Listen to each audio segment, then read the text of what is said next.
Good afternoon, everybody. Thank you for joining us this afternoon.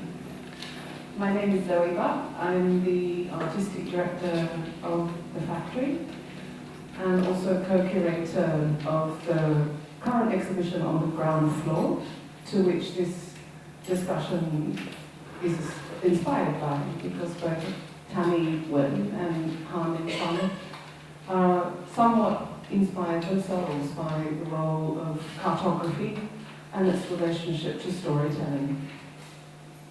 Xin chào mọi người, cảm ơn mọi người rất là nhiều đã đến với buổi nói chuyện hôm nay. Tên tôi là Zoe Butt, tôi là giám đốc nghệ thuật của The Factory và cũng là đồng giám tuyển của cái triển lãm ở bên phòng bên gallery ở bên cạnh của Hà Ninh và Tammy Nguyễn. Thì hai bạn này đã tạo cảm hứng cho cái buổi nói chuyện hôm nay, tại vì cả hai người đều rất là quan tâm đến cái cách bản đồ được sử dụng trong cái phương thức kể chuyện. Can you all hear Lena? Can you hear her? Okay, the translation? Mọi người nghe được rõ không ạ? Okay. So this afternoon is really, you have to understand, it's an introduction. There is such a mammoth amount of material that you could discuss if you're going to think about the relationship between cartography and the visual arts. Buổi nói chuyện hôm nay thì là các bạn phải coi là một cái buổi giới thiệu cơ bản thôi, tại vì cái lượng thông tin về ngành bản đồ học thì nó là một lượng thông tin khổng lồ. So to begin, exactly what is cartography? And if we think of it as a definition, it's a science and the art of map making. And it's a field of study that thinks about the conception, production, and the study of maps and charts of information. Place, obviously. Thì cái ngành bản đồ học này là một cái môn khoa học là đi vào nghiên cứu cái cách làm bản đồ và cái cách để mà lưu trữ thông tin về một nơi chốn, tạo ra cái bản đồ, cái địa dư của cái tập địa đồ của cái khu vực đấy. Today, what I'll attempt to do is to give a brief breakdown into 5 different areas in relationship to the visual arts. First is to think about key historical markers of cartography and the artistic interest in the science. Hôm nay tôi sẽ nói về cái chủ đề này, chia thành 5 phần. Về cái mối tương quan giữa bản đồ học với cả nghệ thuật. Thì cái điểm thứ nhất là những cái mốc mà quan trọng trong lịch sử về ngành bản đồ học và cái mối quan tâm của phía bên nghệ thuật về cái ngành này. Second is to think of cartography as a form of political memory. Cái thứ hai là nghĩ về cái ngành bản đồ học này là một cái cách để mà nhớ về chính trị. Third, cartography as a process of spiritual excavation, how we use cartography to think about our spirit worlds. Cái thứ ba là bản đồ học là một cái công cụ để mà khai quật tâm linh. Fourth is a new kind of investigation in contemporary art called deep mapping, which looks at how artists relate place to context. Và cái thứ tư là một cái mà mới ở trong nghệ thuật, gọi là deep mapping, có nghĩa là bản đồ mà sâu đi vào cái mối quan hệ giữa nơi chốn và cái bối cảnh của nó. If there's no chairs, you can sit here. Might be a bit uncomfortable, but you can. And then fifth is looking at cartography as a means of imagining an alternate reality. Và cái thứ năm là nhìn về bản đồ như một cái cách để mà tưởng tượng về một cái hiện thực mà khác. These last four points are particularly relevant to contemporary artistic production today, and it is on contemporary art that this lecture will focus predominantly. 4 cái điểm cuối thì rất là liên quan đến những cái tác phẩm nghệ thuật được thực hiện thời đương đại này, và cái buổi nói chuyện này thì đi sâu vào nghệ thuật đương đại. So, for those of you who may have not come to a talk at the factory before, I will share my ideas, and then hopefully you'll have lots of questions at the end. Thì cái phương thức là tôi sẽ chia sẻ những cái ý tưởng của mình, và sau đấy thì các bạn hy vọng là sẽ có rất là nhiều câu hỏi. So to begin, one of the earliest maps of the world was completed in 1450 by Fra Mauro. And this is a very unique map of the world because it was the first to end a Bible-based geography. Cái bản đồ thế giới mà đầu tiên là được hoàn thành vào năm 1450 do ông Fra Mauro thực hiện. Và đây là một bản đồ rất là độc đáo, tại vì là nó đánh dấu cái sự kết thúc của một cái khái niệm về thế giới mà dựa trên kinh thánh. Up until this time, it was considered the most detailed map to have been produced. And when I say that it maps a new herald of reality beyond the Bible, this is the first map to show Eden beyond the globe. It sits outside. It is not inside and conceived as a part of the globe. Đây là một cái bản đồ chi tiết nhất được thực hiện cho đến cái thời điểm đấy, và nó là cái điểm mốc mà vượt ra khỏi cái thế giới của kinh thánh, tại vì là bạn thấy là cái vườn địa đàng nó được đặt ở bên ngoài cái bản đồ của thế giới, chứ nó không nằm ở bên trong cái thế giới nữa. Interestingly, the globe is actually with the south at the north point. Và rất là thú vị là thật ra cái điểm ở trên cùng là nó hướng nam. And the idea of the Earth as having compass points of north, south, east, west is actually with a compass to the bottom right corner. Và cái khái niệm về thế giới được chia ra theo hướng đông tây nam bắc thì nó được thể hiện bởi cái hình cầu ở phía góc phải ở dưới. It was one of the first maps to be produced that didn't have cosmological animals attached to it, like beasts such as dragons or phoenixes. It was one of the first to have scientific relevance. Nó cũng là một cái bản đồ đầu tiên mà không có những cái con vật ở trong huyền thoại như là những con rồng hay là phượng hoàng nằm ở trong cái bản đồ. Bởi vậy nó đánh dấu một cái bước đi mà mang cái tính khoa học hơn. Interestingly, Fra Mauro was a monk. He was employed as an accountant and as a professional cartographer, and the map was made for the rulers of Venice and Portugal, who were the main seafaring empires at the time.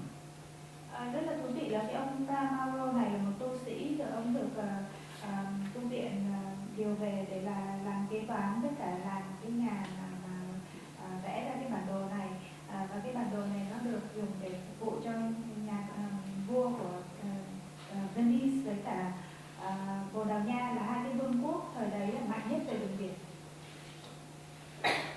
The second most well-known painting, well, it's a print actually, by Ptolemy. It's called Cosmographica, and it was an atlas, a treatise, a kind of index of maps compiled by the Roman Empire, 2nd century. Cái bản đồ mà được in mà chi tiết thứ hai thì được do ông Claudius Ptolemy. Ông này là sống ở Hy Lạp vào và ông ấy đã tạo ra cái tập địa đồ mà chi tiết nhất thời đế chế La Mã thứ hai, cái gì AD Second AD. Yeah. Thế kỷ thứ hai sau công nguyên. So you might be a little bit like, okay, if this was produced in the 2nd century, then why does it say 1492? Why those gaps in time? One of the reasons this Cosmographica index or atlas was so important, it was one of the first to be printed and distributed en masse, which meant that many people across the European Renaissance were able to access this kind of knowledge, but it took that long to get into print form. Thì các bạn sẽ thắc mắc là tại sao cái bản đồ này được thực hiện vào thế kỷ thứ 2 nhưng mà ở trên cái hình này thì nó lại ghi là cái bản in này là 1492, tại vì đây là cái bản đồ đầu tiên mà được in rộng rãi để mà phục vụ cho cái ngành hàng hải, phục vụ cho rộng rãi tất cả những cái người ở châu Âu thời phục hưng. So this was a map that was eventually translated into numerous European languages, which is another reason why it was a tome referred by much of the empire that took to exploring the seas from the same time. The Dutch, the French, the British, the Portuguese. They would often use these maps as a way of trying to discover the unknown lands, to which Vietnam is one. Thì đây cái bản đồ này nó được dịch ra nhiều cái thứ tiếng khác nhau ở châu Âu, và nó được những cái đế chế ở châu Âu này sử dụng trong cái khi mà đi thám hiểm về đường biển, ví dụ như là của Vương quốc Hà Lan, rồi Pháp, rồi Anh, Bồ Đào Nha, thì tất cả những cái đế quốc này khi mà đi khám phá vùng đất mới, trong đấy có cả Việt Nam nữa. These maps also became objects of interest inside paintings at the time. So here is a painting by Johannes Vermeer, a very famous Dutch Flemish artist. This is a well-known painting to show a certain reverence for discovery. And you cannot see it properly when it's projected. I think I need to turn these lights off. Thì những cái bản đồ nó cũng gây cảm hứng rất là nhiều trong những cái tranh vẽ của thời đấy. Ví dụ như là đây là một cái bức tranh do Johannes Vermeer, là một họa sĩ nổi tiếng người Flemish ở Hà Lan vẽ, và nó nói đến cái sự gọi là đề cao cái việc mà tìm tòi kiến thức, khám phá. I'm sorry for the bad quality of the projector because it's too dark, you can't see. But this globe has been very heavily historically analysed in talking about Vermeer, because the globe is actually with sunlight hitting the Indian Ocean. And it was very specific for Vermeer to be shining a light on the Indian Ocean, because at that time the Dutch East India Company, to which he's a member of that famous empire, were exploring and pulling spice from those islands back to the Netherlands. So the fact that the Dutch were exploring and bringing goods from another part of the world, this is Vermeer celebrating it inside his paintings. Và cái hình chiếu thì nó không rõ lắm, nhưng mà phía sau cái nhân vật ở trong tranh này thì là có cái quả địa cầu. Và đặc biệt là khi ta nhìn những người mà nghiên cứu kỹ cái bức tranh thì sẽ thấy là ánh sáng nó rọi lên trên cái địa cầu này, đúng vào vị trí của cái biển Ấn Độ. Vì cái thời đấy là cái thời mà công ty Đông Ấn Hà Lan là công ty đi có rất là nhiều những cái trao đổi với cả qua Ấn Độ và đem lại những cái gia vị quay trở ngược lại Hà Lan. Và những cái giao thương đấy thì nó là thế mạnh của Hà Lan lúc đấy, và Vermeer muốn giống như là đề cao cái sức mạnh của vương quốc của mình ở trong cái tranh của mình. This man is also holding a set of dividers, which was popularly used to measure distance on maps, and he's actually looking at a map. On this wall is another map, which is looking at his city in the Netherlands. Và cái nhân vật này thì ông đang cầm một cái dụng cụ để mà đo đạc cái địa hình, đo đạc cái kích thước ở trên cái bản đồ, và phía sau của ông ấy treo ở trên tường cũng là một cái bản đồ nữa, và bản đồ này là bản đồ thành phố. Ông ở Vermeer. Yeah, that's better. Thank you. So Vermeer was popularly known as an interior painter. He was someone who caught the mental landscape of the Dutch Renaissance. And this is very much showing how much the general Dutch public were taking some positive patriot sort of they were very proud of the fact their nation was able to travel to far-flung parts of the world, chart it and return home. Và ông Vermeer thì được coi là một cái người mà vẽ về những cái khung cảnh ở bên trong cái thế giới ở Hà Lan thời đấy, và nó cho chúng ta một cái phong cảnh của cái lối sống và cái cái nhìn của những con người thời đấy, và nó phản ánh cho thấy rằng là người dân Hà Lan lúc đấy có một cái niềm tự hào dân tộc rất là lớn về cái sức mạnh giao thương của Hà Lan với cả đấy. There is room up here in the front if anyone wants to sit down. If you want. Yeah, please come. No problem. Ở trên này còn chỗ trống, nếu mà các bạn chịu khó ngồi ở trên dưới đất sẽ nhìn rõ hơn. We've no chairs, sorry, but you can sit there. No problem. So one of the first visual artists to actually work with the map as an artist who can attempt to measure was Leonardo da Vinci. And quite interestingly, this first map by da Vinci was 1502 and Vermeer was 1669. So da Vinci was quite ahead of his time. Well, he was in many ways, as he was one of the first to design the first flying machines also. But this town plan of Imola is a very particular kind of map called the iconographic map. Now, an iconographic map we understand today as a GPS. Right? Now, a GPS is where you look down with a lens from above and you see a city flattened. Now, in the 1500s, there was no such thing as a GPS. So an iconographic map was where you attempt to understand your reality from above. Da Vinci was the first. Và một cái nghệ sĩ của cái thời xưa, thời cổ mà đi vào xài bản đồ với cái số đo đạc chi tiết là Leonardo da Vinci, và cái bản đồ này ông làm của thành phố Imola là vào năm 1502, trong khi cái bản đồ trong cái tranh của Vermeer thì là 1669. Thì thật ra Leonardo da Vinci ông đi trước cái thời đại của mình rất là nhiều, và ông tạo ra cái bản đồ mà gọi là iconography này, có nghĩa là một cái bản đồ mà có sơ đồ của mặt bằng. Thời nay ấy, thì chúng ta biết là giống như là cái GPS ấy, khi chúng ta xài bản đồ Google ấy, thì nó giống như là từ trên cao, mình đứng từ trên cao mình nhìn xuống và tất cả mọi thứ nó được thành một cái mặt phẳng dòng từ trên cao xuống. So Da Vinci was actually interested in attempting to measure his city in proportion. So he developed the technology to do this. He was one of the first to create what's called a hodometer and a magnetic compass in order to realize this map.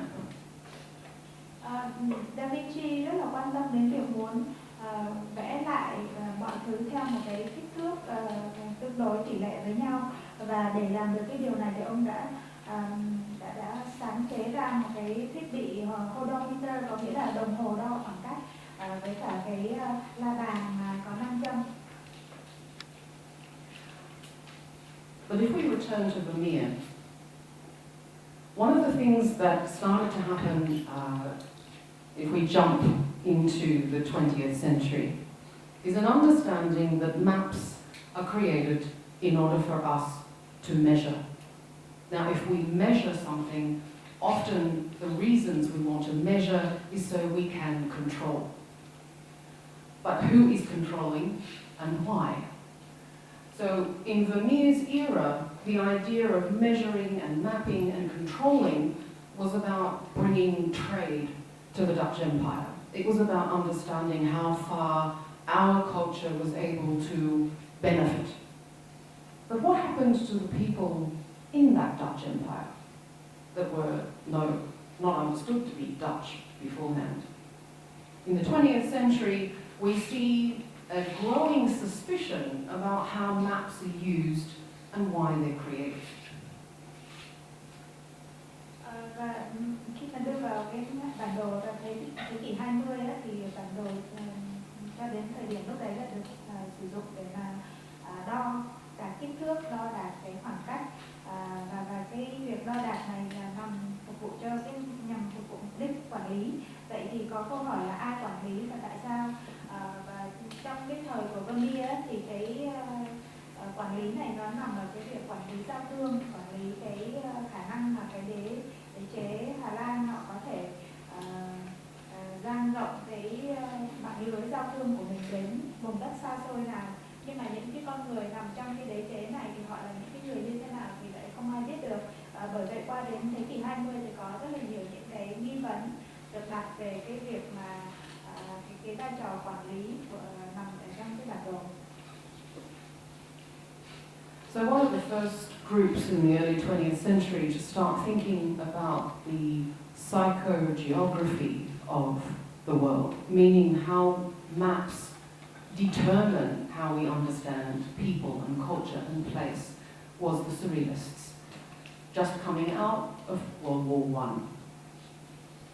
Và một trong những cái nhóm đầu tiên mà đầu thế kỷ 20 á, quan tâm đến cái tâm lý địa lý, có nghĩa là cái ảnh hưởng của địa lý lên trên cái cách nhìn của con người như thế nào, là cái nhóm siêu thực. Đây là cái thời điểm mà ngay sau cái thế chiến thứ nhất. It's interesting to see how large Russia is in comparison to knowing that in the late 20s the Russian Revolution was unfolding. Africa and China here are rather far too small, but Greenland is huge. The Americas are comprised of Alaska only, and we see the United States and the rest of Canada are removed entirely. So we start to understand a little more about the Surrealists and their attitude to the world, and we have to understand and remember that Surrealism was largely also a communist, socialist, sympathized group of artists. Và trong cái bản đồ mà nhóm siêu thực này làm thì ta thấy là nước Nga nó rất là lớn, Trung Quốc thì rất là bé, Greenland thì rất là lớn, và Alaska, Bắc Mỹ thì chỉ có gồm Alaska thôi, còn Canada với cả Mỹ thì coi như biến mất. Thì qua cái bản đồ này ta thấy rõ cái thái độ của cái nhóm Surrealist, nhóm siêu thực này đối với cái thế giới, tại vì cũng biết rằng là họ là những người mà theo xu hướng là có xu hướng cộng sản. So when we think about the idea of maps as charting a kind of cultural or political memory, Vermeer's painting is very much a certain political moment in Dutch histories. In the same way that you could look at a Surrealist map and have it look at a post-World War I memory, another kind of political bloc in the global order. There were also a number of visual artists who started to realize that their power as artists is to visualize what maps don't show, and to use the language of maps in a way to speak back to how those powers conceive of our reality, how they order our reality. And that artists are able to demonstrate other kinds of facts, but using the same tools. Thì nếu mà bản đồ được sử dụng để mà ghi lại một cái ký ức về văn hóa và chính trị ấy, thì ta có thể thấy rằng cái bản đồ sau cái thế chiến thứ nhất này là một cái dạng ký ức được lưu lại theo một kiểu khác, và những người nghệ sĩ thời đấy họ cũng nhận ra được rằng cái sức mạnh của mình trong cái việc mà tưởng tượng lên một cái hệ thống khác ở trong thực tế, và qua cái việc mà sử dụng cái hình thức bản đồ này.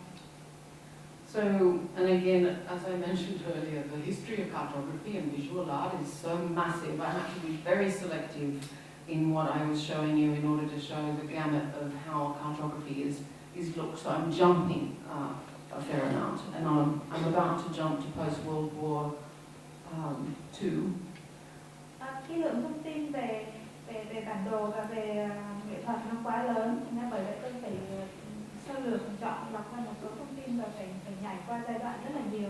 Bởi vậy cái bản đồ tiếp theo tôi cho các bạn coi là một cái bản đồ mà sau thế chiến thứ hai. Ruggero Boetti is an artist who's known for his association with the Art Povera movement. The Art Povera movement coming out of an era post-Cold War, at a time when pop art and the idea that art was a part of a commercial industry, a large market environment, And the art purveyor were responding to this and choosing to work with wool and vegetables, silk and dirt, in a kind of small protest about the role of the market in a post-World War, Cold War order. Và nghệ sĩ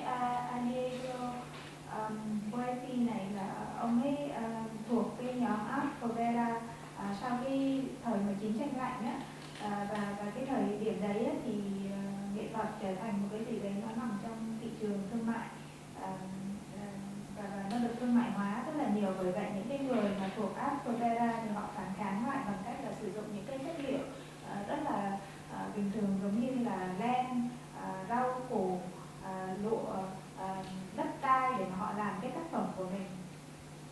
This is a map that shows various countries of the world according to their flags.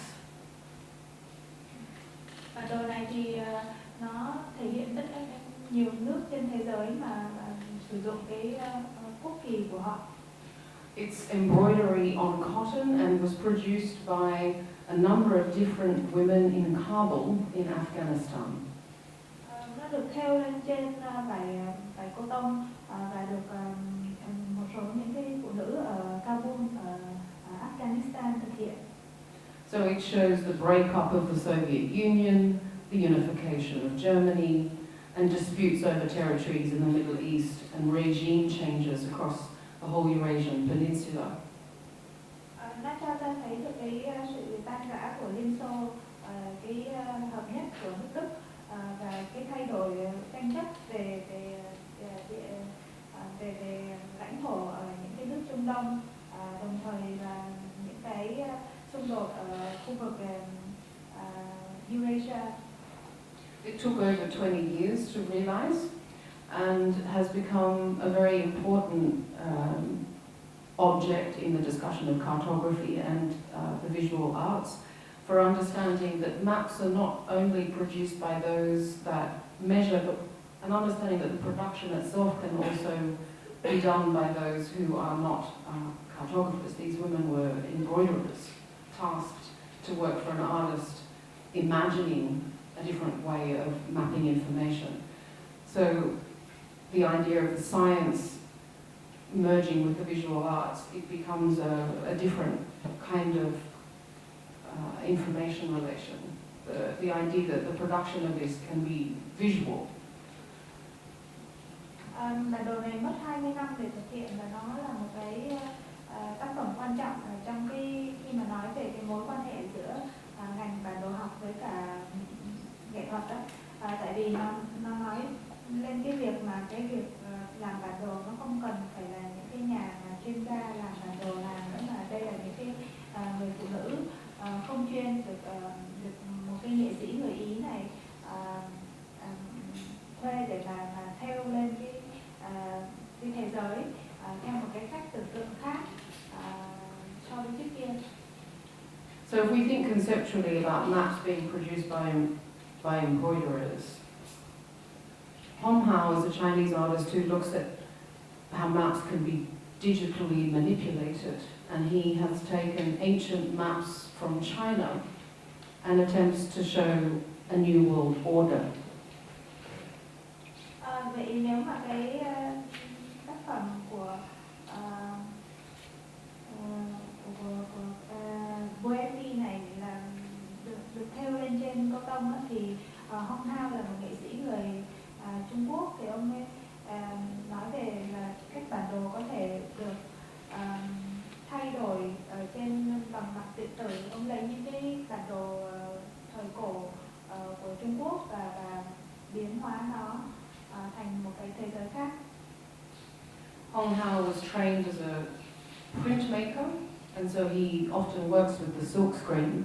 But for this series, he's actually digitally recutting and pasting and placing over in his images. Here we have America is expanded and renamed as the PRC. We have Asia that folds into Japan, Canada foreshortened, and it's a swelling United States. All of this is an attempt to say that the order of the world is how we discuss map and visualize it. And by thinking about how cartography can have that sort of power, he's saying that as artists, that is our role, is to disturb the ways that we would naturally see things. Và Hong Hao thì được ông học hành đồ họa ra và sử dụng rất là nhiều cái kỹ thuật in lụa, nhưng mà với cái tác phẩm này thì ông đã có sử dụng kỹ thuật số để mà biến đổi cái bản đồ này. Và trong bản đồ này thì nước Mỹ ép lại và phình to ra và được đặt tên lại là PRC, và châu Á thì cũng bị ép lại, trừ cho Nhật Bản. Có nghĩa là Hong Hao nói về cái cách chúng ta hiểu về thế giới ấy, thì nó sẽ phụ thuộc rất là nhiều về cách chúng ta nói về thế giới và tưởng tượng, và cái hình ảnh nằm trong cái tưởng tượng của chúng ta về thế giới.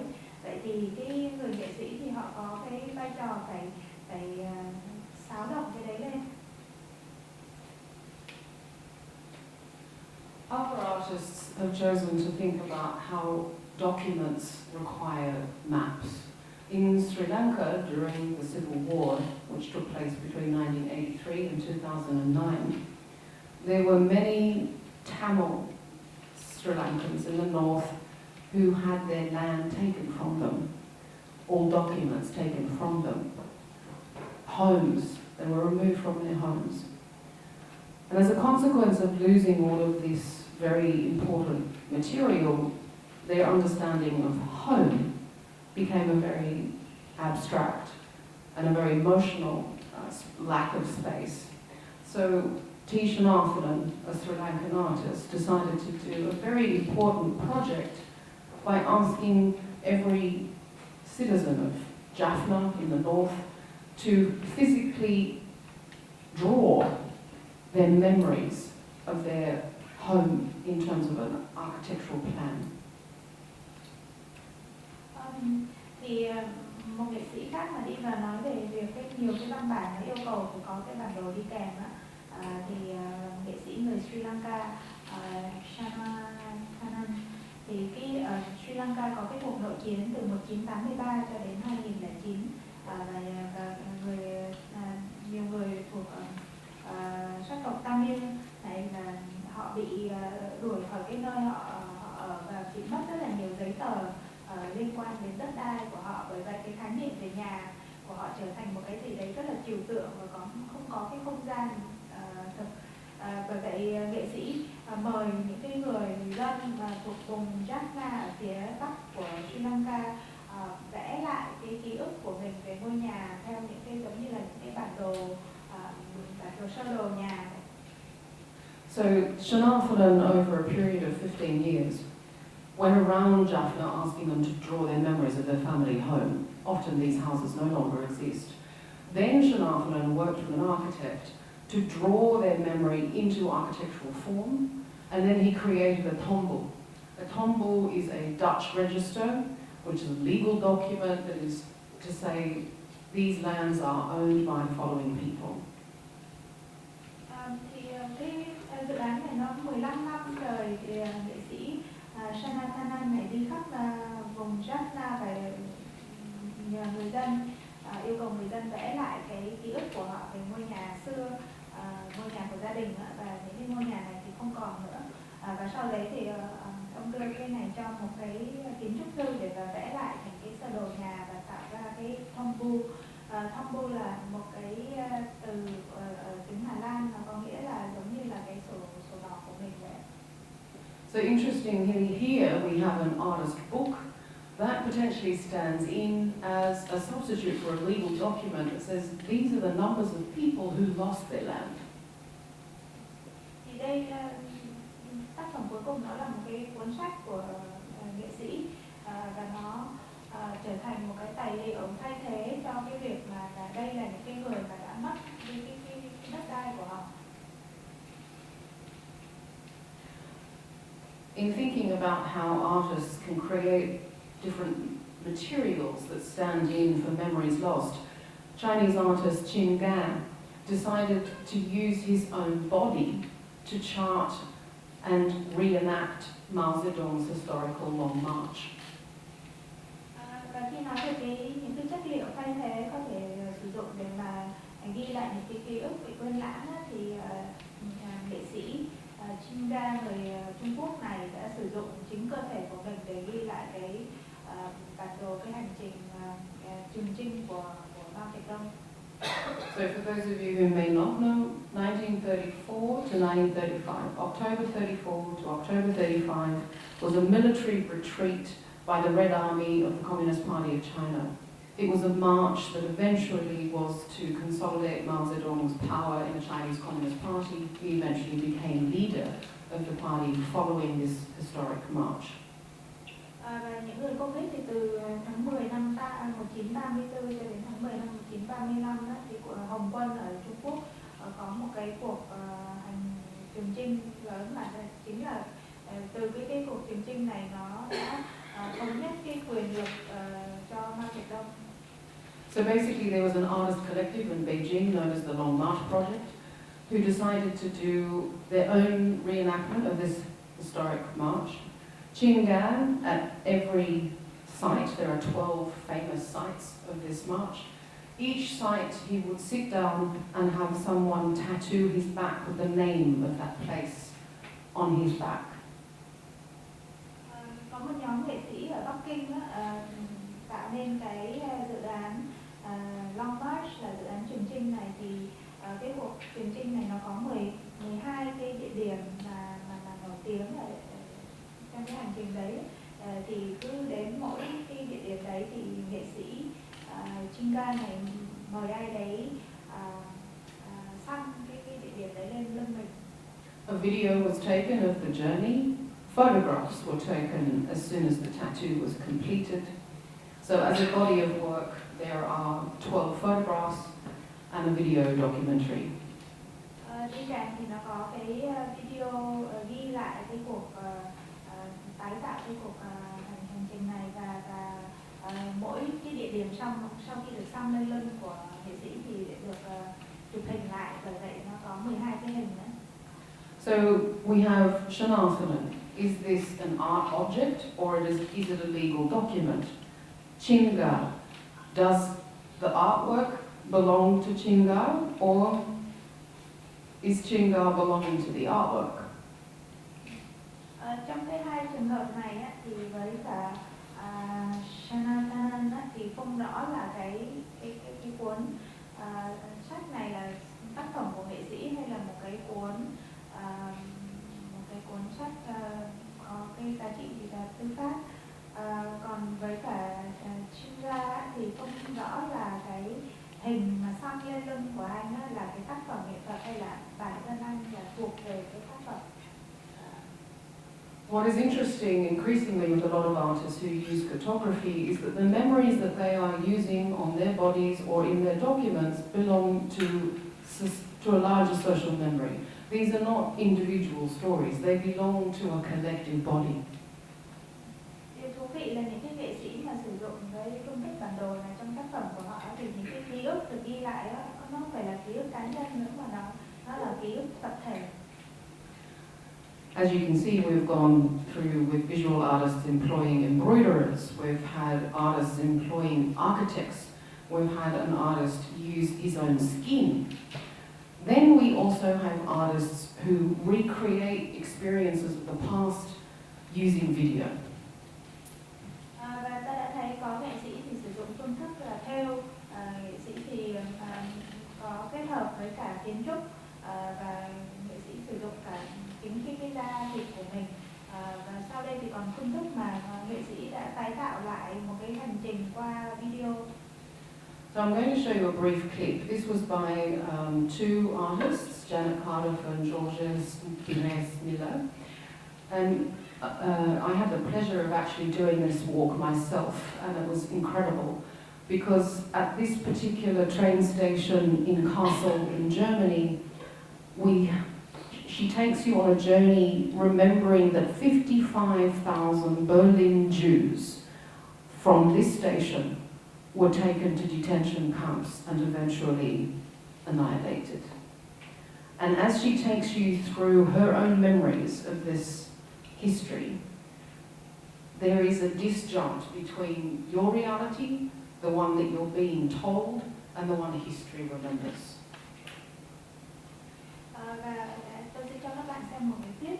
Đây là tác phẩm của nghệ sĩ Janet Cardiff và George Burroughs Miller, và bản thân tôi đã được trải nghiệm cái tác phẩm này, và thật sự rất là thú vị vì nó được thực hiện ở cái bến tàu Untitled Chapter, là bến tàu ở Berlin, khi mà 55.000 người Do Thái được cho lên tàu và đưa đến những cái vùng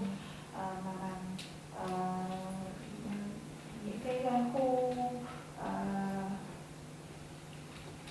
concentration camp ở bên đấy, với lại những cái trại tập trung, và nhiều người trong số đấy đã bị giết. So just to describe what happens is you get given an iPod.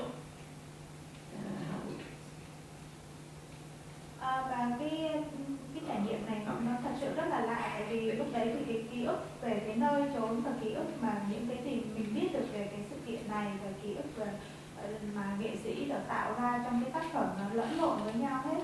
Và cái hình thức là người tham gia được đưa một cái iPod. You put in the headphones and Janet starts talking to you, and as you're listening to her, it feels like she's standing right next to you, and she says, "Here's a cafe, sit down, order a coffee," and she continues to tell you stories, but you can see into the iPod, and she's presenting one version of her own history. Then you see the one that's actually in front of you, but she's also talking to you about a whole other time. So it's 3 layers.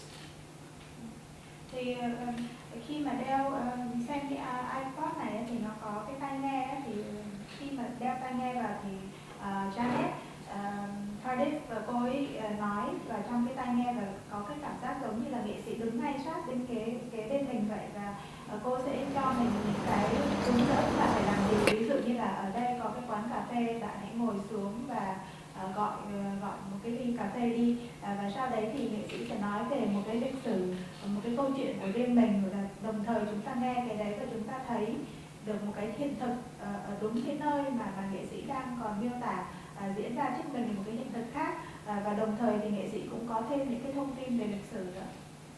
Okay, turn the camera on, press the video button.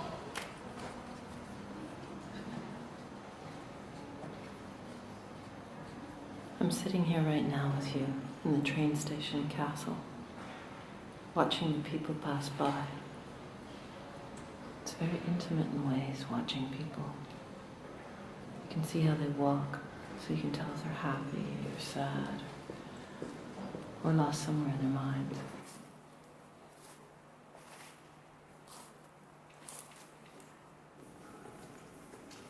This video will be an experiment. We're like those prisoners stuck in Plato's cave. We watch the flickering shadows on the screen. Try to align your movements with mine. Move your screen up to the left as I do. A red coat. I used to have one. Wonder where it went. So many people wear black here. Garbage pails have moved.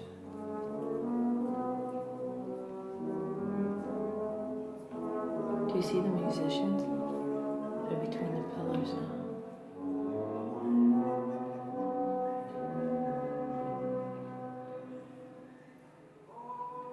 Let's get up.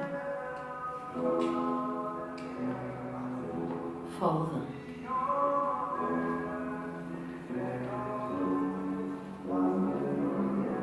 Turn to the right.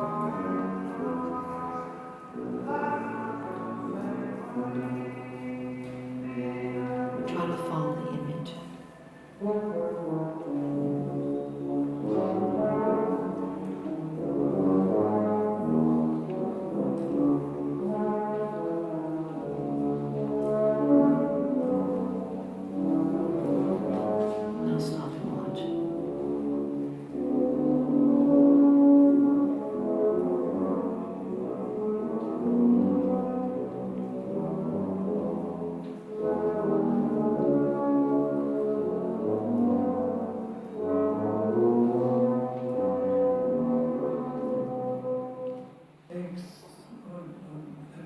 people's mind. Let's go over to that trolley thing.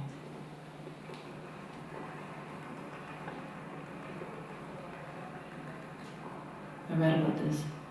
It's a monument to commemorate the Jewish people that were shipped to the camps from the station. The artist worked with school children who researched and then wrote stories about the deported people. Then they wrapped these stories around the stones and put them here in the bins.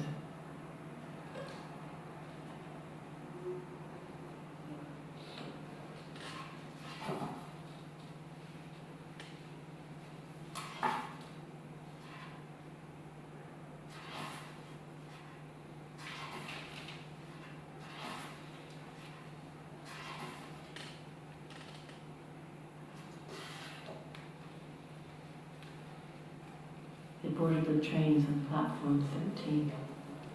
Let's see if we can find it. Go to the right. Through the doors. Out onto the platform. This is platform 3.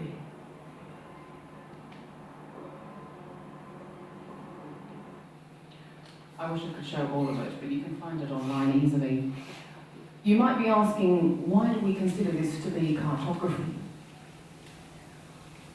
Các bạn có thể coi toàn bộ cái viết này ở trên mạng, trên YouTube và có lẽ các bạn cũng đang tự hỏi là tại sao cái này được coi là bản đồ.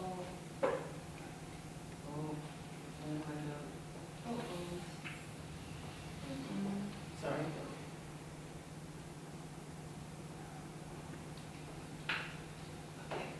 So if we remember the idea that an artist is using an architect and a memory of someone who's lost something, Chinga thinking about a nationalized journey and how his own skin can become that important piece of parchment. For Janet, this idea that technology forces you as a viewer to map a space through a train station to remember the exodus of a Jew. These are all also forms of mapping space. Thì khi mà ta nghĩ về cái cách nghệ sĩ sử dụng kiến trúc hoặc là những cái ký ức được ký ức bị quên lãng và trong cái tác phẩm của mình thì Cardiff ở đây cô sử dụng cái cách mà công nghệ có thể khiến cho cái người coi phải đi theo một cái tạo ra một cái lối, một cái hướng đi ở trong một cái không gian, thì nó là một cái cách mà vẽ trong không gian. When I actually had the pleasure of doing this particular artwork, I was crying. What she manages to do is to take you into a whole other kind of mediated reality, using technology in such a way that your own body becomes immersed in that past. And that's what those older maps did for those generations at that time, because it revealed another world that they had no other way to engage. But in the 20th and 21st century, we have so many other technologies that artists can use and tap into to explore, to map, to measure, and give another kind of way of controlling the world that we can see, or, for many artists, what we cannot. Và khi mà tôi trải nghiệm cái tác phẩm này trong nhân ta thì tôi đã bật khóc, vì thật sự nghệ sĩ rất là thành công trong cái việc mà tạo ra một cái hiện thực, đưa mình vào một cái hiện thực khác á, và khiến cho cái cơ thể của mình nó chìm đắm ở trong cái hiện thực đấy. Thì đây là cách mà bản đồ thời xưa, nó cũng là cách để con người có thể tưởng tượng được mình ở một nơi chốn khác. Trong khi ở thế kỷ 20, 21 thì có nhiều những cái phương thức khác mà chúng ta có thể ghi lại, đo đạc và tạo ra những cái đồ họa về cái để mà mình có thể điều khiển được cái thế giới mà mình nhìn thấy. So in thinking about what we can not see, Wu Fengyi is a very unusual lady in China. She sadly passed away. But these are her own spiritual mappings of energy, of certain spirits that only speak to her. Và nó cũng là một cái cách để mà ghi lại những gì mà ta không thấy được. Và khi nói về những gì không thấy thì cái nghệ sĩ vua Phong Nhi này là một cái nghệ sĩ rất là đặc biệt người Trung Quốc. Những cái tranh vẽ của bà là những cái bản đồ tâm linh về những cái năng lượng và những cái thế lực mà chỉ có bà là nghệ sĩ đấy mới thấy được. In her village of Xi'an in central China, she started practicing Qigong as a way of alleviating her very severe suffering of arthritis. In the process of learning more about the human body and its relationship to energy, she became a kind of shaman for her community, and she was often consulted as to how to improve health, and it was for her always connected to a spirit world. Thanh Nhi thì ở vùng Xi'an Trung Quốc và cô tập khí công để mà chống lại những cái cơn đau của bệnh viêm khớp và trong cái quá trình tập khí công này thì cô đã nhận ra được một cái mối tương quan rất là lớn giữa cơ thể con người và năng lượng và đã trở thành giống như một cái pháp sư ở trong làng vậy. Và những người khác khi mà có đau ốm họ cũng đến để mà hỏi ý kiến của Thanh Nhi để làm thế nào mà có thể khắc phục được hoặc là có cái sức khỏe tốt hơn. So if someone came and asked her for advice, you would find her sitting behind a wooden table with a really massive amount of paper in front of her. And she would, in response to your request, draw these maps in reverse, in one sitting. It was incredible to watch. She didn't know what exactly she was producing until the very end. And then when it was completed, for her she read it like a map. And it would always be in relationship to the person that was actually requesting the information. Thì khi mà có người đến mà hỏi xin ý kiến thì cô Phong Nhi ngồi ở sau một cái bàn gỗ và có rất là nhiều giấy ở trên đấy và cái người mà yêu cầu thì sau khi nói lên cái yêu cầu thì cô vẽ lên trên giấy và vẽ kín cái tờ giấy đấy trong kiểu như là liên tục cho đến lúc mà xong rồi thì đi nhìn những cái hình vẽ đấy và bắt đầu đọc nó giống như là đọc một cái sơ đồ, đọc một cái bản đồ vậy. Và những cái sơ đồ này thì nó sẽ liên quan đến cái người mà có câu hỏi. In thinking about other ways that artists have used maps to think of the connection between the spiritual world and lived reality, then the Guru canvas, that's actually spelled wrong up here, sorry, the Guru canvas, is a really important,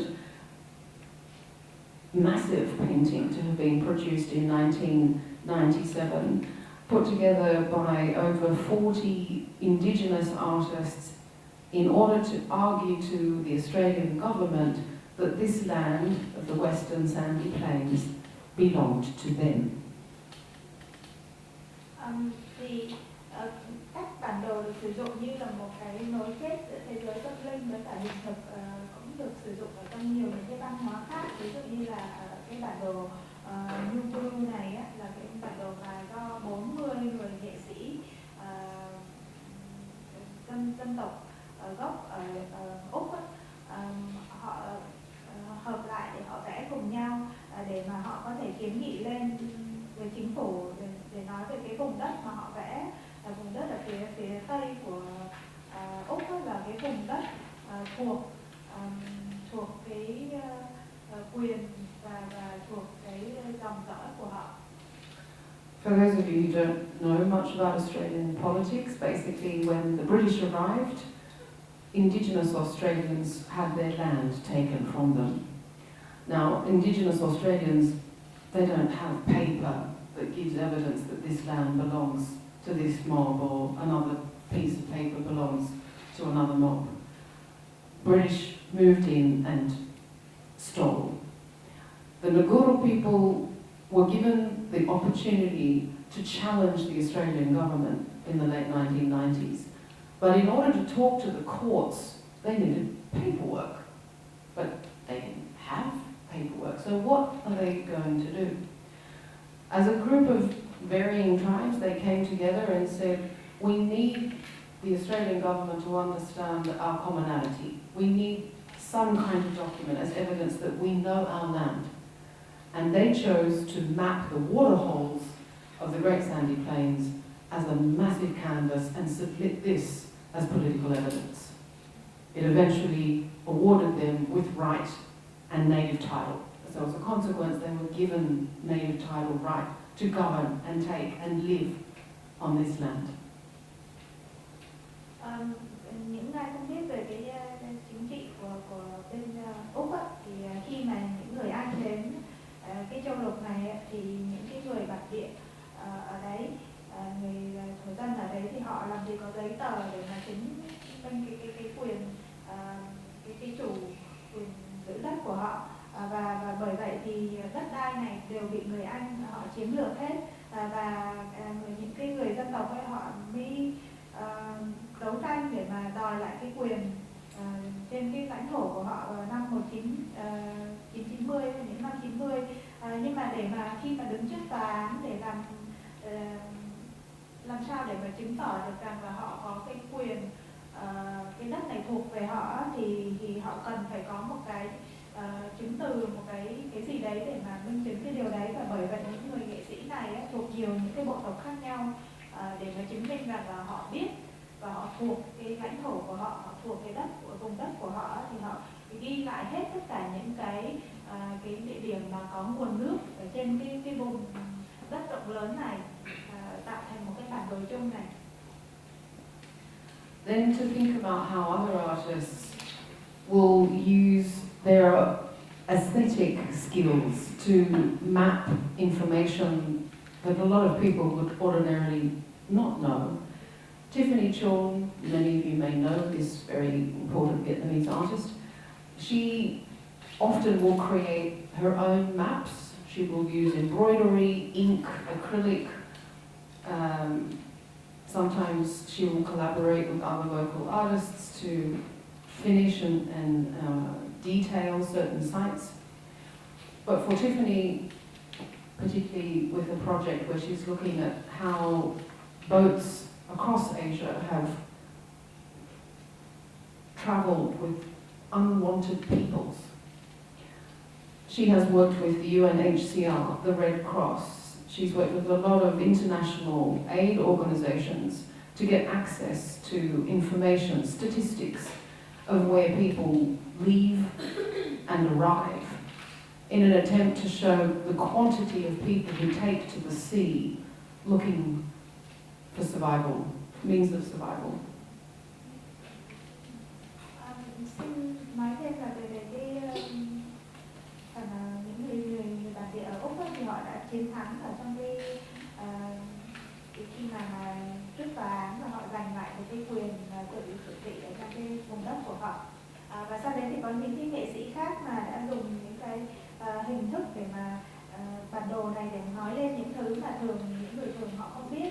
Thì nghệ sĩ Tiffany Chong có thể nhiều bạn cũng biết, đây là một nghệ sĩ quan trọng của Việt Nam, và chị đã ghi lại tạo ra những cái bản đồ của riêng mình bằng nhiều hình thức khác nhau, bằng hình thức thêu thùa, bằng mực, vẽ bằng màu acrylic, và thậm chí có những lúc thì sẽ phối hợp với những cái nghệ sĩ khác để mà vẽ cùng nhau vẽ lên một cái bản đồ vậy. Và cái bản đồ này thì nó ghi lại những cái hành trình bằng thuyền xung quanh ở châu Á của những cái người mà họ phải đi lại bằng thuyền theo một cái giống như là những cái người tị nạn, hay là những người mà họ phải đi chui bằng thuyền đó. Và chị đã kết hợp với cả UNHCR rồi là Hội Chữ Thập Đỏ để mà có những cái số lượng thống kê về những cái người mà đến và đi bằng cái hình thức này. Tiffany started looking at maps because she was herself coming from a generation of people, boat refugees from south of Vietnam. And she was struck by how much data and statistic is black and white, and yet it's speaking about mass death. And she wanted to be able to give some kind of memory to these people in an environment where we're going to have a different relationship to this history. And within the visual arts, she says that those kinds of stories deserve to be present. They deserve to be given a different kind of beauty in a way. Và Tiffany quan tâm đến bản đồ về chính bản thân trong gia đình chị, và chị đã phải là những thuyền dân trong những cái biến cố của Việt Nam vậy. Và chị thật sự rất là kinh hoàng khi thấy những cái thống kê về những cái số người mà chết ở trên biển, và muốn là ký ức về những cái người này nó được thể hiện theo một cái hình thức nào đấy mà có thể nói là đẹp, khác. Other artists, such as Rushdie Anwar, who's actually in the audience, looks at how maps create certain kinds of spaces that can be incredibly toxic. This is a physical sculpture responding to a map of a refugee camp that sits just outside the borders of Afghanistan, Syria. It's in Abat, Iraqi Kurdistan. And basically, Rushdie went and spent time inside these refugee camps with a variety of refugees from the Yazidi, Sunni, Arab, Kurds, and was struck by how their reality was determined by this particular shape. Their camps are temporary, but they're also permanent, and they've been there and will be there for a very long time. So he decided to create this sculpture in the shape of what that refugee camp is, and to document their lives inside that camp for inside the sculpture itself. Có những nghệ sĩ khác như là Rushdie Anwar cũng có mặt trong buổi nói chuyện hôm nay ấy, thì anh đã tạo ra một cái anh có cái nhìn về bản đồ, cũng là nó cũng ghi lại những cái nơi chốn mà rất là độc hại, rất là gò bó, và đây là một cái điêu khắc về cái bản đồ của cái trại tị nạn nằm ở vùng biên giới của Afghanistan với cả Syria, Abbas. Và ở đây thì có những cái người tị nạn, người Yazidi, Sunni, Ả Rập, Kurdish, và họ cái cuộc sống của họ thì nó được gói gọn trong cái hình trong cái bản đồ này là được chia khu như vậy, ở trong những cái lều tạm bợ, vừa tạm bợ lại vừa cố định, và họ buộc phải ở trong những cái nơi chốn này trong rất là nhiều năm, không thoát ra được. Và Rushdie anh đã đến cái khu vực này, đến cái trại tị nạn này và dành thời gian ở đấy, ghi lại cái cuộc sống của cái người dân tị nạn ở trong cái trại này, và tạo cái điêu khắc là hình của cái sơ đồ của cái khu tị nạn. Trong đấy thì có những cái cảnh sinh hoạt thường ngày của họ.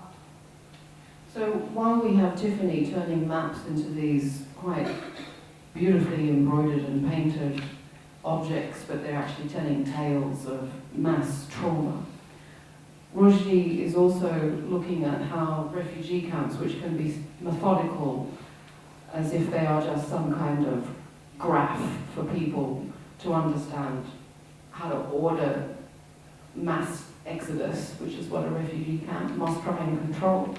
What Rushdie gives back is an image of what it is like to be human inside these very difficult places of humanity. Thì có hai cái cách, một là như là Tiffany ấy, thì tạo ra những cái bản đồ nhìn rất là đẹp, rất bắt mắt, nhưng mà nó lại là ghi lại một cái gì mà đau đớn của một cái tập thể.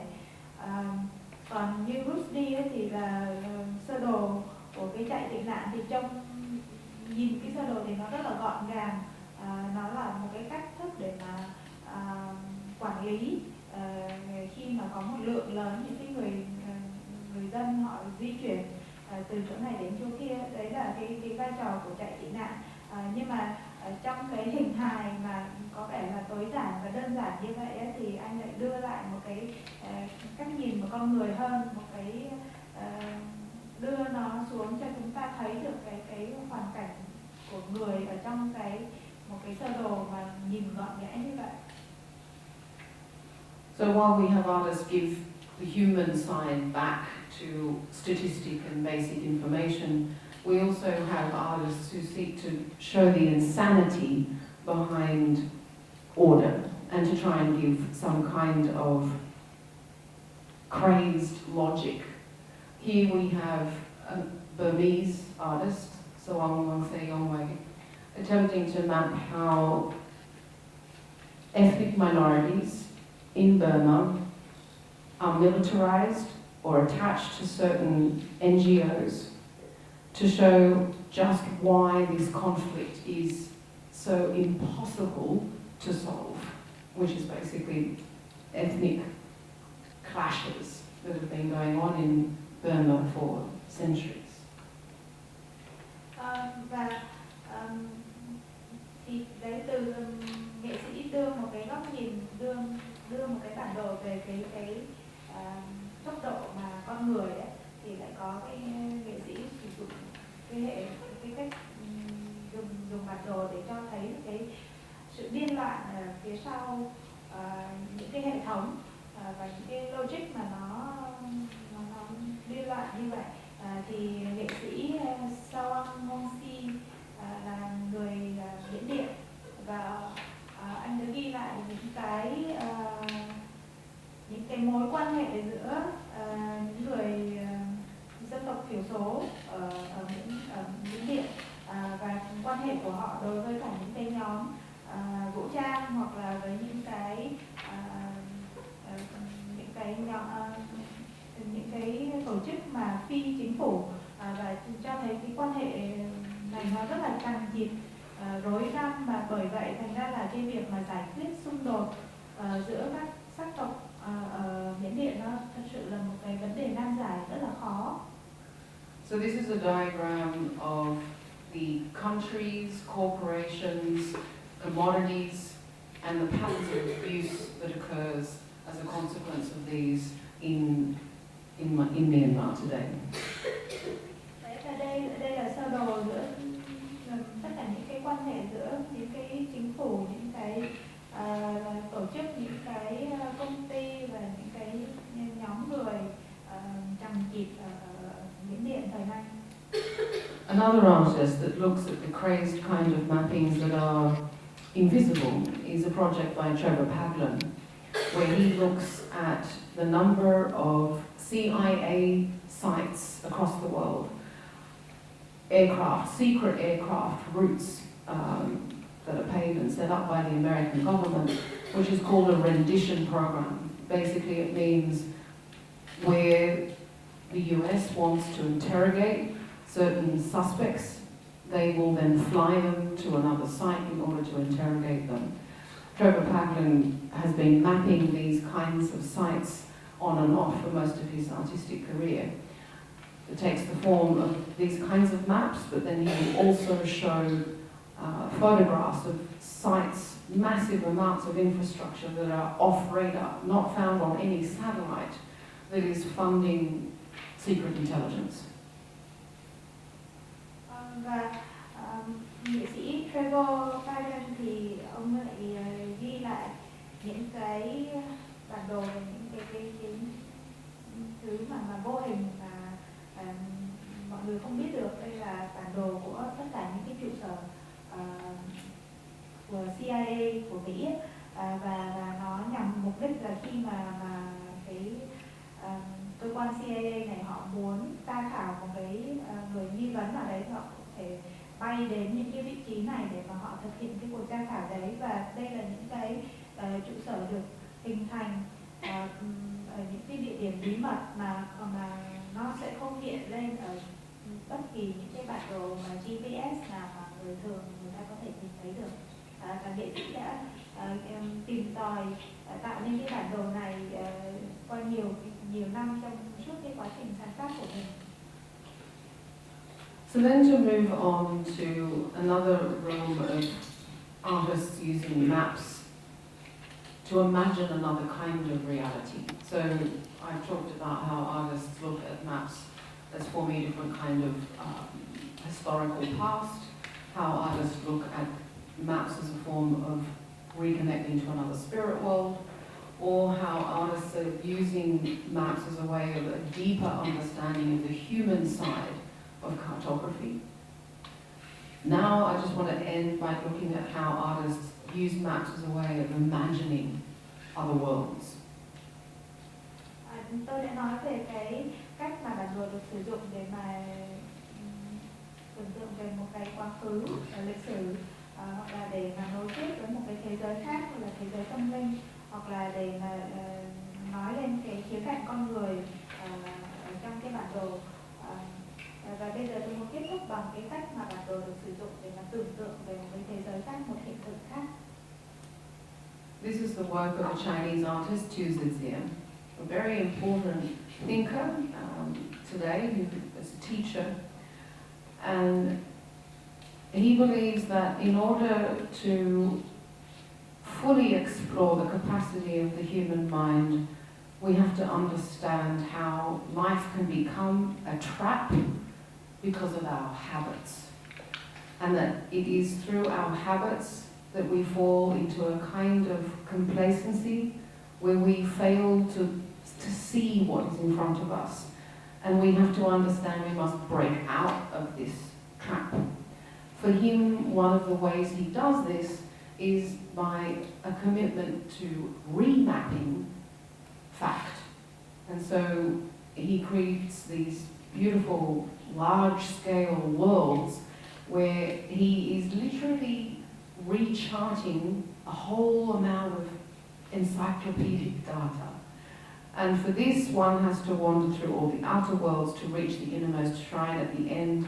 He is literally pulling a whole swath of historical trade movements, forms of human discovery across the world, and giving it a different spatial map, a different spatial presence.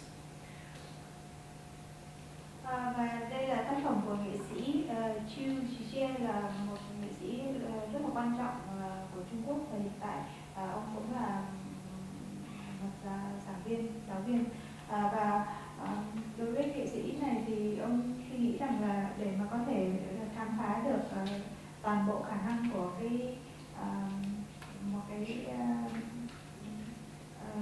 khả năng của cái não bộ của con người ấy, thì thường là con người, cuộc sống nó trở thành giống như một cái gì đấy tù túng, tại vì những cái thói quen của chúng ta, và khi có quá nhiều những cái thói quen thì chúng ta trở nên lười biếng, và chúng ta không nhìn được thấy những cái gì ở trước mắt mình. Và bởi vì để tránh những cái thói quen, cái thói quen biến chúng ta thành nhàm chán như vậy thì phải ông ấy vẽ lại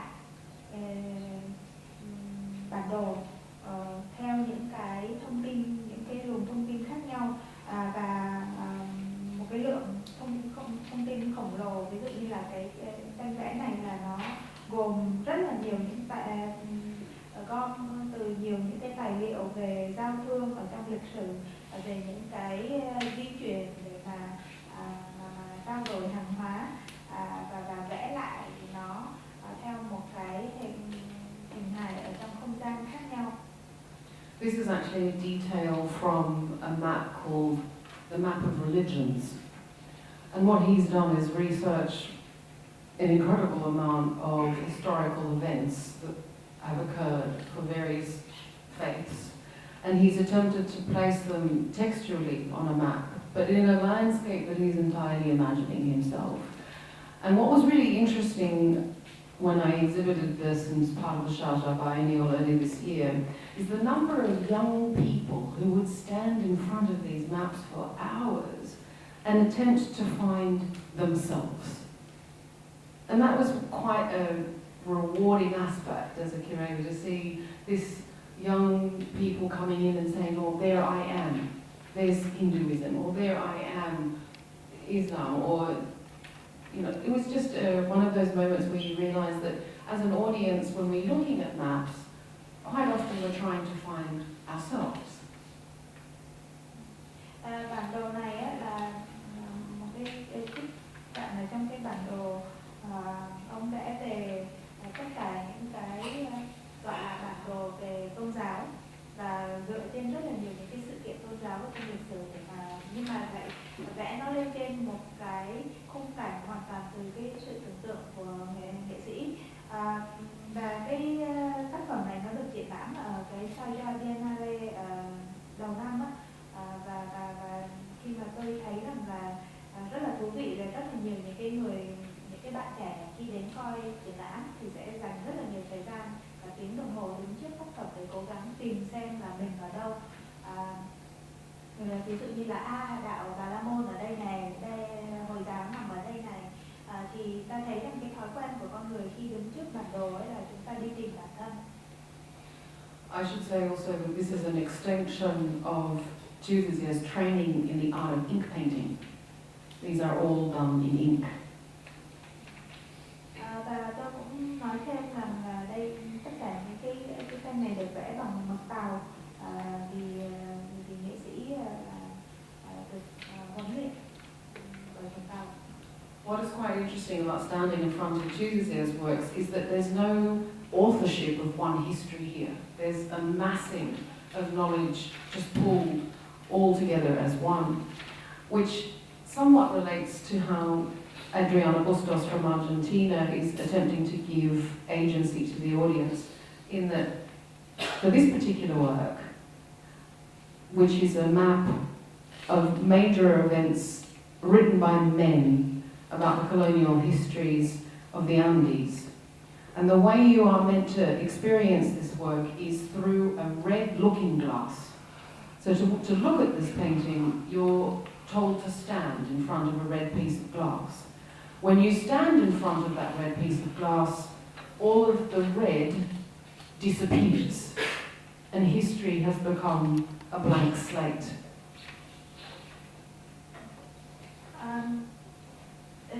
Điều thú vị ở trong cái tranh của Juche là mọi cái không có một cái lịch sử duy nhất nào mà thống trị cái địa bàn của bản đồ, mà nó là tất cả những cái lịch sử khác nhau, nó chồng chéo lên nhau, nó được hội tụ lại thành một lượng thông tin lớn như vậy.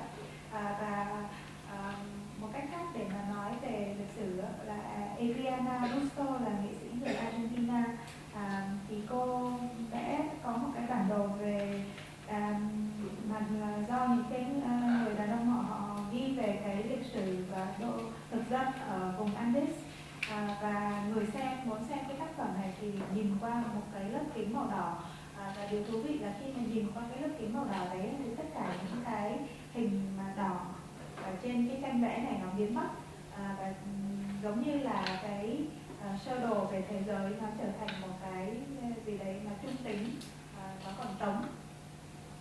For Adriana, she's really quite committed to unraveling what would have happened had history been written by women. So on the opposite wall to this work is another similar painting, but it's the histories as potentially what would have looked like if it was written by women. So when you look through the red-looking glass, the only thing that remains is the stars. Adriana thì rất là quan tâm đến cái cách mà lịch sử nó được thể hiện qua cái nhìn của đàn ông hay là đàn bà, vì cô nghĩ rằng nếu mà lịch sử được ghi chép lại bằng phụ nữ thì nó sẽ có một cái hình hài rất là khác, và bên cạnh cái tác phẩm này có một cái tác phẩm khác mà cái tưởng tượng của cô về lịch sử nếu mà qua góc nhìn của phụ nữ. Với cái tác phẩm này thì khi những cái hình đỏ nó biến mất thì tất cả những cái gì còn lại là chỉ là những cái chòm sao. So Judithia and Adriana both have work that uses historical text poring over books predominantly. But what about artists whose histories are not written? For Issei from Malaysia, He comes from the northern part in Kalimantan, which is a very ancient Islamic kingdom in Malaysia. And for him, he uses his art as a way of giving oral histories some form of written memory. And for him, he has interviewed a number of different people in his community for how the Kalimantan Empire began in the Malayan archipelago and what value it has today in Malaysia. Thì tác phẩm của Adriana và Julia thì là sử dụng rất là nhiều những cái tư liệu lịch sử được ghi chép lại để mà họ lấy cảm hứng và lấy thông tin từ đấy để mà cho vào tác phẩm. Còn những cái trong những cái nền văn minh mà không có cái lịch sử, không có chữ viết được ghi lại như vậy thì làm sao thì ở đây nghệ sĩ Ismail là nghệ sĩ người Malaysia và anh làm về cái vùng phía bắc của Malaysia ghi lại.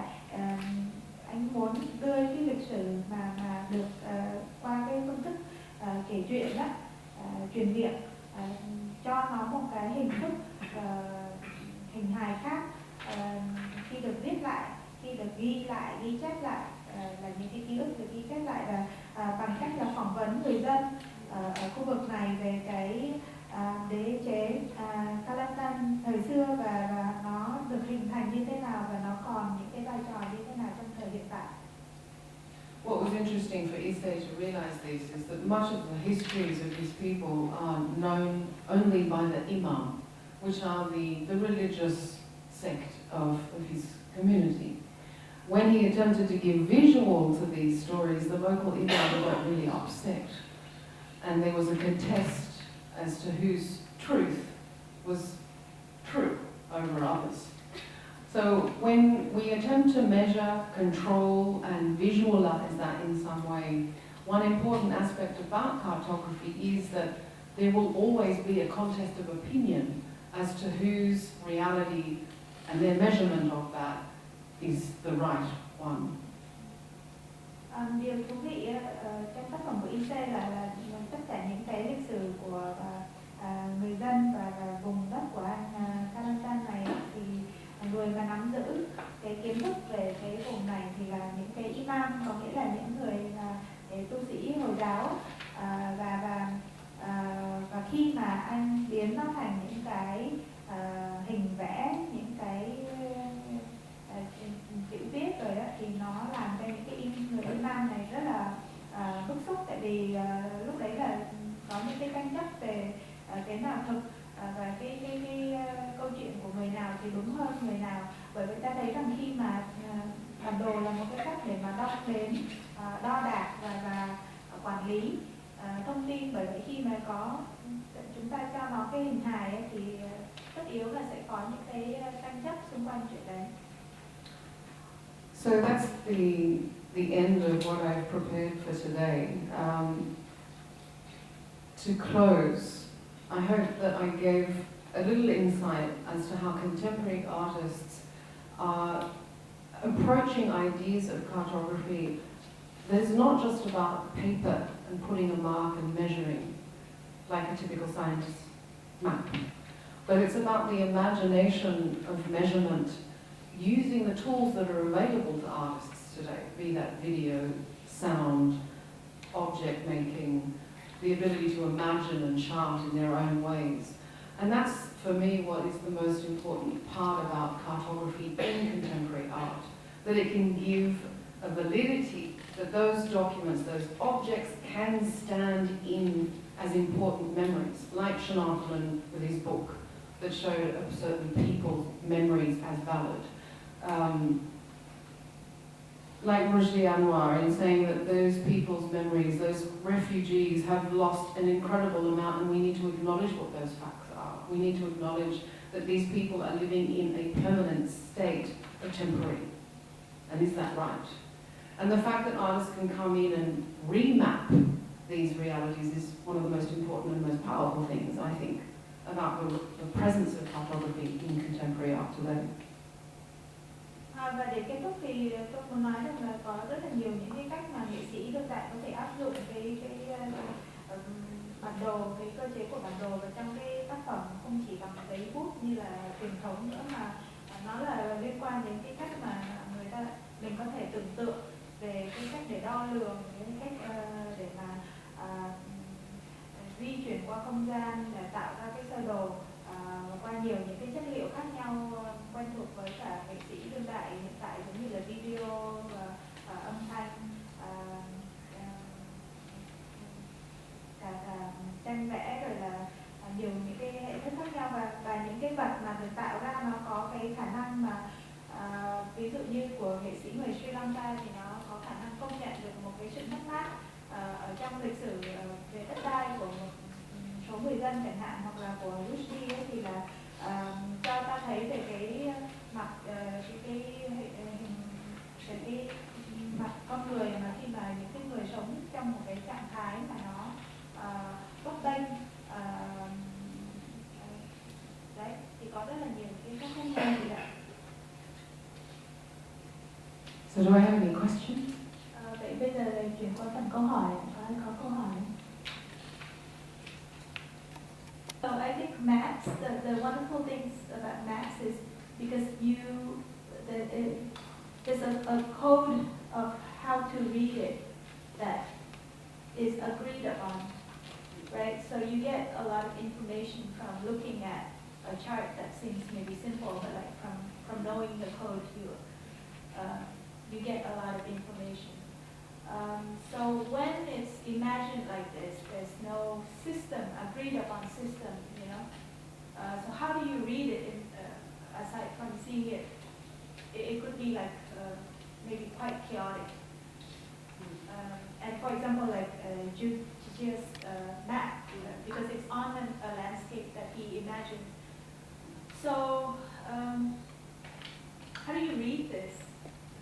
Like on what basis? What code? Like what scale? What, you know? Câu hỏi thường là bản đồ nó có những cái quy ước của nó mà mọi người đều đồng ý, có nghĩa là tỷ lệ như này, là có những cái dấu ký hiệu như này, nó có nghĩa như vậy. Thì bởi vậy ta nhìn cái sơ đồ, ta nhìn vào bản đồ, chúng ta có rất là nhiều cái thông tin dựa trên quy ước mà mình đã hiểu, nó giống như là ngôn ngữ vậy. Thì khi mà nghệ sĩ tạo ra những cái bản đồ riêng á, thì cái quy ước của họ cũng tạo ra riêng rồi, thì làm sao mình đọc được? Có khi nào mà nhìn nó quá hỗn loạn không? So it's a good question, and I think it's one worth relating to the understanding of contemporary art in general. That in order to read is about being open, first of all.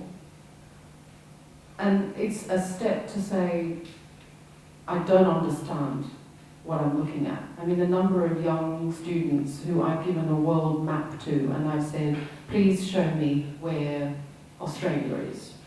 And the number of people who cannot show me where Australia is. And yet there's clearly an order and a code on that map.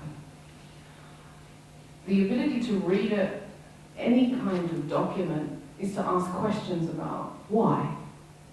So when I looked at Julia's maps for the first time, I also was confused. I'm not sure what I'm looking at. Is this real?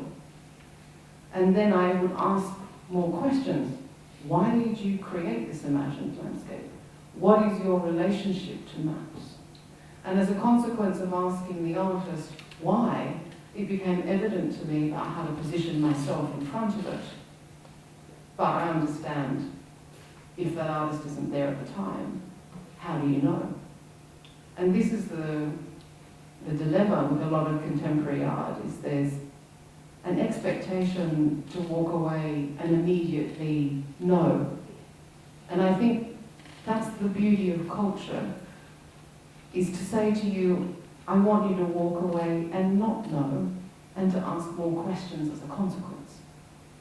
Because in this information era, what we're accustomed to is immediacy. We want to pick up a smartphone and immediately understand what we're looking at, instead of giving time to what we don't understand. And for me, that's the brilliance of contemporary art. It's asking you to ask more questions. Thì khi mà nhìn vào một cái gì đấy mà mình không hiểu được á,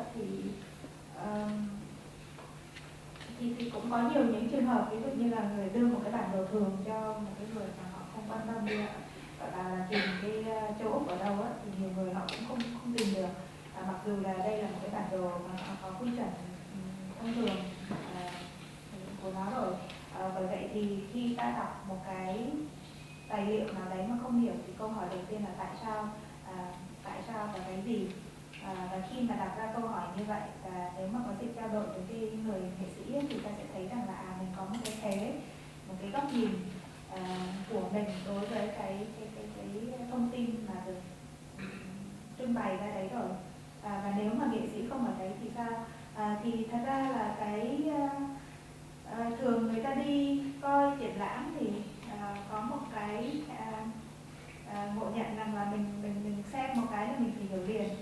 Nhưng mà thật ra trong cái thế giới mà lúc nào cũng đòi hỏi được đáp ứng cái mọi nhu cầu của mình nó được đáp ứng ngay ấy, thì tôi thấy rằng rất là thú vị khi mà mình đứng trước một cái gì đấy và mình không hiểu, và khi mà mình rời bỏ đi ấy, thì mình cảm thấy rằng là mình phải tìm hiểu thêm về nó.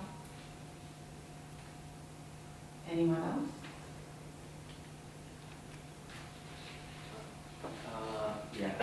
Đầu tiên thì em cảm ơn cô vì cô đã cho chúng em một cái lượng thông tin rất là bổ ích. Thì em có một cái câu hỏi như thế này, thì là chúng ta đều biết rằng là cái bản đồ là một cái hướng gì đó, nó có thể hữu hình, nó được sinh ra từ trong chính bản thân chúng ta và chúng ta có thể cảm nhận thấy điều đó. Vậy thì em có một câu hỏi là liệu chính mỗi chúng ta đang hiện hữu ở đây có phải là một bản đồ do chính chúng ta tự xây dựng lên hay không? Tại vì chúng ta cũng chính là những người tạo ra cái dòng lịch sử trong chính bản thân mình.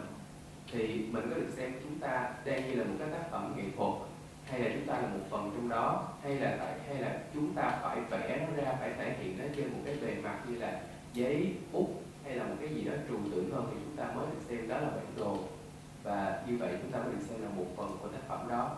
Thì em không biết là điều đó có đúng hay không. Xin cảm ơn. Thank you very much for a lot of very useful information today.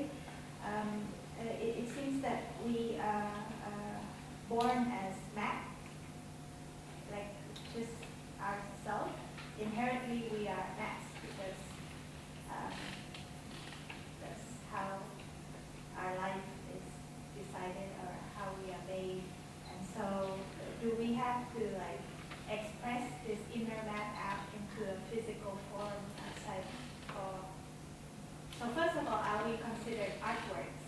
And then do we have to express it out into some physical form for it to be considered a map or considered an artwork, or just in being we are inherently a part of the art?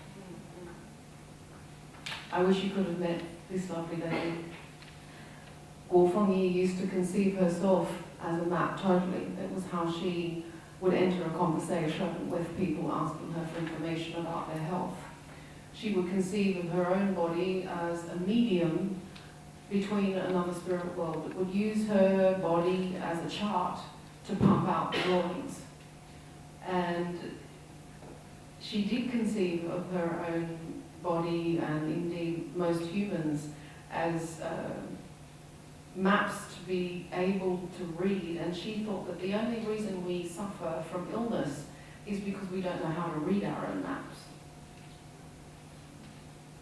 Thì nghệ sĩ Guo Fengyi này á, cô ấy tự coi mình là một cái bản đồ, và khi mà có người đến hỏi về những cái về sức khỏe, liên quan đến sức khỏe, thì cô tự coi mình giống như là cái vật trung gian để mà tạo ra cái hình vẽ, cái bản đồ cho họ,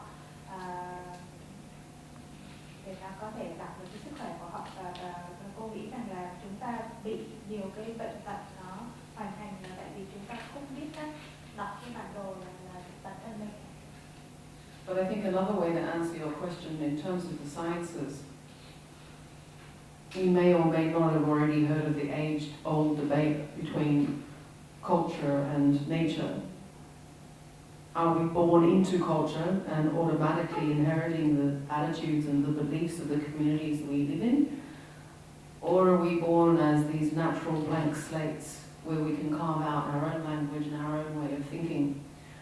Those two disciplines of anthropology and philosophy is what has been interrogated, investigated, philosophized since the beginning of reason in the Roman courts.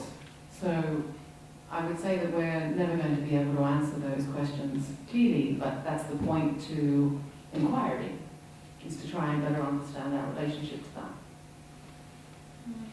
Thì một cách khác để mà trả lời cái câu hỏi của em đó là một cái tranh luận mà từ thời La Mã, từ thời xưa cho đến giờ là cái mối quan hệ giữa văn hóa và tự nhiên. Văn hóa ở đây có nghĩa là liệu chúng ta có phải là sinh ra ở trong một cái văn hóa nhất định và từ đấy thì chúng ta mới có được cái ngôn ngữ, có được những cái tập tục, có những cái thói quen, cái góc nhìn của văn hóa mà chúng ta có, hay là chúng ta khi sinh ra là những cái giống như là những cái bề mặt trắng, một cái gì đấy tinh khiết mà từ đấy chúng ta có thể tạo ra cái cách nhìn và cái ngôn ngữ của riêng mình không? Thì cái tranh luận này nó là cái tranh luận mà nó vẫn còn tiếp diễn và cũng không có một cái câu trả lời gọi là trắng đen cho nó, và nó là một cái điểm để lúc này chúng ta cũng suy nghĩ về cái quan hệ giữa hai cái này như thế nào. Anyone else? If you haven't seen the exhibition, do go and have a look, because there's a whole other world of mapping occurring inside the show Necessary Fictions. And there are survey forms on your seats. We would love it if you could fill that out so that we can better provide what you are looking for here at the factory. Thank you. Cảm ơn các bạn rất là nhiều. Khi qua những triển lãm ở bên cạnh thì các bạn cứ qua coi thoải mái đi, tại vì nghệ sĩ sử dụng cái việc mà bản đồ ở trong tác phẩm rất là nhiều. Và trên ghế của mọi người có cái khảo sát đó, thì các bạn vui lòng dành thời gian để mà điền vào khảo sát để chúng tôi có thể làm cái chương trình tốt hơn trong